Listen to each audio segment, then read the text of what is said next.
পরিচালনা করছে না, করতে চায়ও না। বাংলাদেশ জামাত ইসলামী আল্লাহ প্রদত্ত বিধান, মহাগ্রন্থ আল কোরআন এবং ইসলামী অনুশাসন প্রতিষ্ঠার মাধ্যমে মানুষের অধিকার আদায় এবং মানুষের সুশাসন প্রতিষ্ঠার জন্য চেষ্টা করছে। আমরা আমাদের এই প্রাণপ্রিয় মাতৃভূমি বাংলাদেশের বিগত 15.5 বছরের যারা স্লোগান দিয়েছিল, বাংলাদেশকে উন্নয়নের রোল মডেলে পরিণত করেছে, প্রকৃতপক্ষে আমাদের এই দেশ মানুষ লক্ষ্য করেছে উন্নয়নের রোল মডেলের পরিবর্তে বাংলাদেশকে পৃথিবীর মানচিত্রে দুর্নীতির রোল মডেলে তারা পরিচিত করে তুলেছে। তারা আমাদের হাইওয়েতে তুলে দেওয়ার কথা বলেছে, এক্সপ্রেস ওয়েতে তুলে দিয়েছে।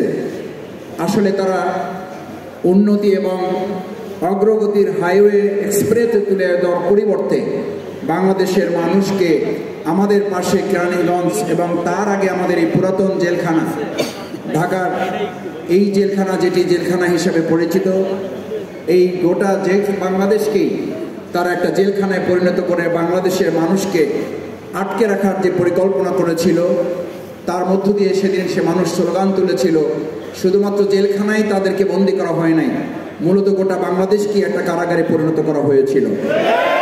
সম্মানিত সুধীমণ্ডলী, বাংলাদেশের এই সময়ের আজকে ইসলাম এবং ইসলামী আন্দোলন এদেশের মানুষের দেশপ্রেমের একটা গুরুত্বপূর্ণ নজির সামনে রেখে আজকে যদি আমরা একতাবদ্ধ হয়ে সমস্ত ষড়যন্ত্রের বিরুদ্ধে মাথা উঁচু করে দাঁড়িয়ে একথা বলতে পারি যে আমরা মানবরচিত মতবাদ দেখেছি, মানবরচিত মতবাদের সকল অনুশাসন এদেশে এখন মানুষের কাছে ইতিমধ্যেই একটা বাস্তবতা পরিণতিতে রূপ লাভ করেছে।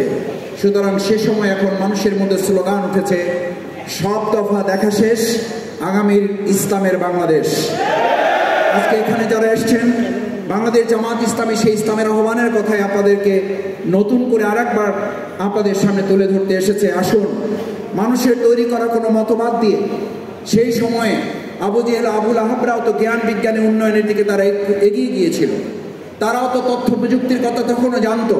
সেই আবু জেহেল আবুল আহাবদের কাছে মহাগ্রন্থ আল কোরআন ইসলামের অনুশাসন না থাকার কারণে আবুল হেকামরা যদি আবু জাহালে পরিণত হয়, আজকের যুগের যত বড় দলের নেতা হোক, যত তন্ত্র মন্ত্র তারা তৈরি করুক, আজকের যুগে মহাগ্রন্থ আল কোরআন ছিল, আছে এবং থাকবে। সুতরাং মহাগ্রন্থ আল কোরআনের বাইরে যারা থাকবে তারা আবুল হেকাম হবে না, তারা আবু জেহেলই হবে। মানুষ আর আবু জেহেলের পেছনে ঘুরতে চায় না। মানুষ এখন খোলাফায়ে রাশেদার মুহাম্মদ রাসূলুল্লাহ সাল্লাল্লাহু আলাইহি ওয়াসাল্লামের সেই অনুশাসনের দিকে ধাবিত হয়ে উই ওয়ান্ট জাস্টিস, ছাত্র জনতার সেই স্লোগানের দিকে ফিরে যাওয়ার জন্য মহাগ্রন্থ আল কোরআন এবং ইসলামের ভিত্তিতে দেশ পরিচালনা করতে চায়। আমি সম্মানিত সুধীমণ্ডলীকে অনুরোধ করতে চাই, আসুন বাংলাদেশ জামাত ইসলামী আজকের এই প্রাণপ্রিয় মাতৃভূমি বাংলাদেশ সহ ঢাকা মহানগরীকে ইসলামের মহানগরীতে পরিণত করতে চাইলে, বাংলাদেশের রাজধানী ঢাকাকে ইসলামের রাজধানীতে পরিণত করতে পারলে গোটা বাংলাদেশে আমরা ইসলামের আন্দোলনের, ইসলামের অনুশাসনের একটা সুন্দর উদাহরণ আমরা পেশ করতে পারবো।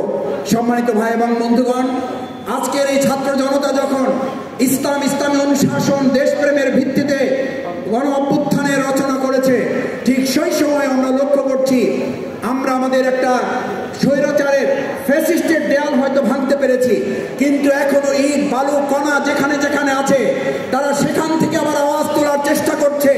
এদেশের মানুষের চিন্তা দৃষ্টিভঙ্গি 90% মুসলমানের চেতনাকে আবার মৌলবাদের নাম দিয়ে তারা কেউ কেউ সমালোচনা করছেন। আমরা দ্ব্যর্থহীন কণ্ঠে বলতে চাই, 90% মুসলমানের দেশে মৌলবাদের তকমা তুলে এদেশের মানুষের অধিকার থেকে আমাদেরকে আর রোধ করা যাবে না।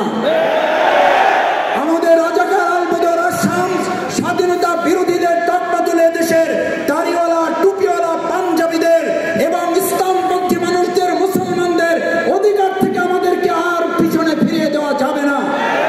এই দেশের স্বাধীনতা এবং ইসলামকে যারা মুখোমুখি দাঁড় করিয়েছিলেন, এদেশের স্বাধীনতার মহান যুক্তিযুদ্ধকে টুপিওয়ালা দাড়িওয়ালাদের মুখোমুখি দাঁড় করিয়ে যারা নতুন আরেকটা প্রেক্ষাপট তৈরি করেছিলেন, তাদের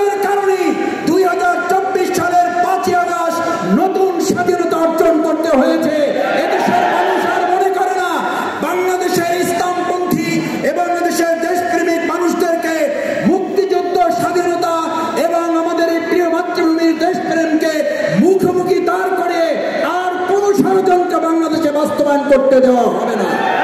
আসুন, যারা দুর্নীতির এবং বাংলাদেশের মানুষের এই পুরো দেশটাকে একটা কারাগারে পরিণত করেছিল, আমরা আমাদের এই প্রিয় মাতৃভূমি বাংলাদেশকে সেই সুন্দর ইসলামী অনুশাসনের ভিত্তিতে পরিচালনার জন্য বাংলাদেশ জামাত ইসলামীর আহ্বানে সাড়া দিয়ে আপনারা আমরা একত্রিত হয়ে আমাদের এই প্রিয় মাতৃভূমি গড়ে তুলব, সেই প্রত্যাশা ব্যক্ত করে সবাইকে আন্তরিক ধন্যবাদ, কৃতজ্ঞতা জানিয়ে আমার কথা শেষ করছি।